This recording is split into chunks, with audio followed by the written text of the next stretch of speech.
Welcome now to Skin, lead singer of Skunk Anansie, who've had hits across the world with songs like Weak, Hedonism and Charity. Skin has also blazed a trail for women in rock, becoming the first black woman to headline the Pyramid stage at Glastonbury, for example, in 1999. Skunk Anansie, the band, are cracking live, and to celebrate a remarkable 25 years in the business, they've got a live album that's out, and we've got the vinyl here, everyone. Isn't it exciting? Let's just remind ourselves, before we talk to Skin, of how great a live act they are.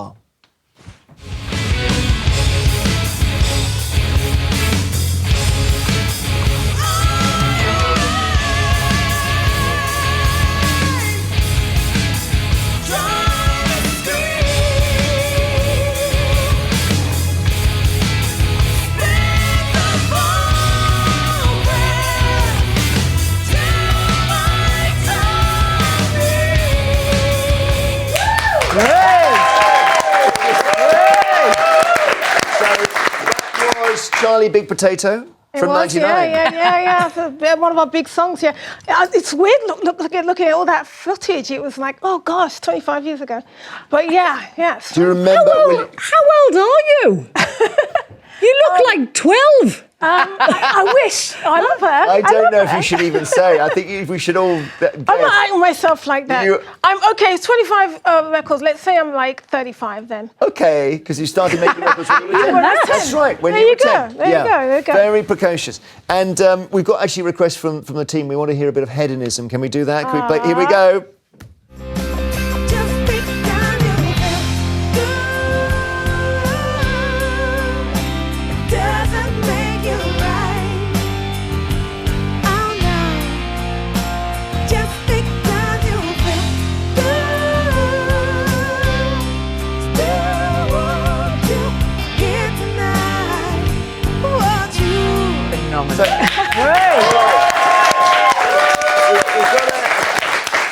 I know this is very trivial, but the mystery of how we're almost the same age, but I look like I'm 94 and you look like you're 29. And yet you've been in rock and roll. That's not how it's supposed to work, is it? I know. I mean, we are very rock and roll as well. Yeah.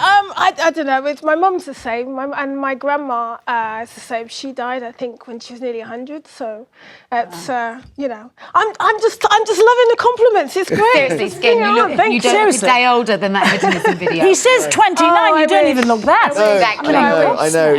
But we're always looking for tips here because, there's some, I'm hoping it's reversible. Too late. Too late, love. She's backstage nipping on the fountain of youth. Yeah, I'm like the Queen. I drink snake's blood every morning, She doesn't do that, really. You've had some amazing fans. I mean, Bowie was a big fan of Skunk Anansie. Yeah, we did a few gigs with him all over the world, actually. And he sung your songs as well? He sang a song, Milk is My Sugar, one of our naughtier songs. I won't say what that's about. But, and we kind of travelled him in his private jet one time because it was just quicker to get there. And him and Aman, just what a lovely love story as well. Did you have the same as just ordinary fans like me of Bowie, where his death was such a shock it came out of nothing? I didn't even know he was unwell. I kind of got the vibe he was unwell when he didn't turn up for his opening of his Oh, that's right. Yeah. And I just thought, it was one of the saddest days of our lives, really. I think that he's such an icon, and such an unbelievable artist. And, as an artist, you try and, one of those people that we look up to, especially me being on stage. I always feel like I always love to overdo it on stage and be very theatrical, and that's definitely very, very Bowie-esque. He also seems like not to go on about him, but he seemed like he was very inclusive very early about cross-dressing and, didn't really matter if he was a man or a woman or he was bisexual or heterosexual. That actually seems in the 70s really...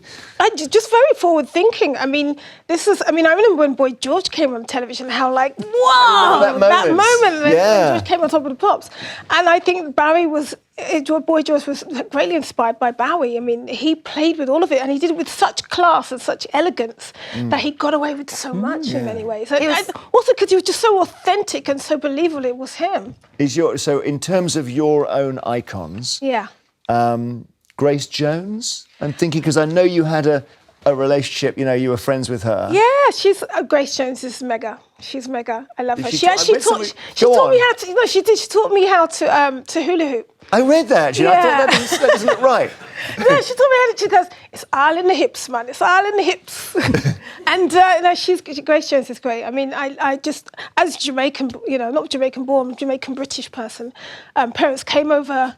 My grandparents came over with Windrush. That's another discussion.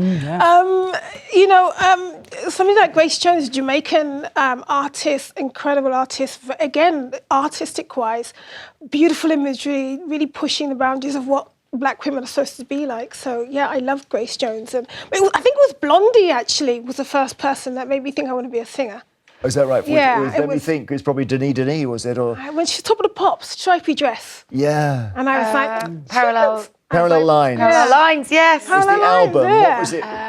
Come on, Hanging let's on do the it. telephone. I should know. Hanging on the shouldn't I? yeah. Hanging on the telephone. Yeah, Yeah. or one way or another. Yeah. Or But yeah. everybody that you're citing are incredibly progressive, groundbreakers, trailblazers. Yeah.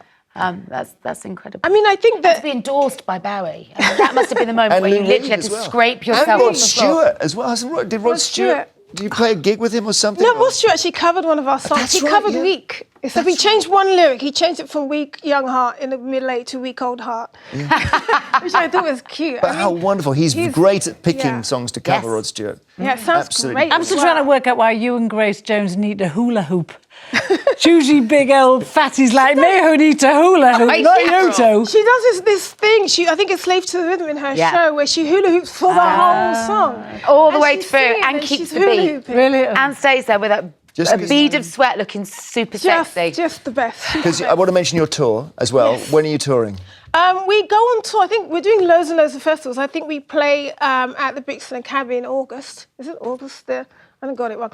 But yeah, we're playing in August. SkunkAnansie.com. All the information's there. But on the yeah, website. it's a live album, so we're just kind of celebrating the thing that we do best in many ways, which is to get on stage and just rock it with me and my boys. And because you mentioned Windrush, the journalist in me just wants to ask: Did your family get dragged into that whole nonsense a year ago, with the government suddenly deciding people No, can't live not here? my family directly, but definitely my grandparents came over in that same era. Yeah. And I So just they read weren't trying somewhere- to rescind your status or anything like that? No. I mean, I read somewhere that they're still deporting people. I mean, I think it's just such a crime. I mean, It's a bizarre. You've been here for 50 years, contributed so much to British society, culturally in every different way, and then the government turns around and says, "Oh, you haven't got your papers because we lost them, and you've got to go back." I mean, I just think that's just unbelievable in this day and age.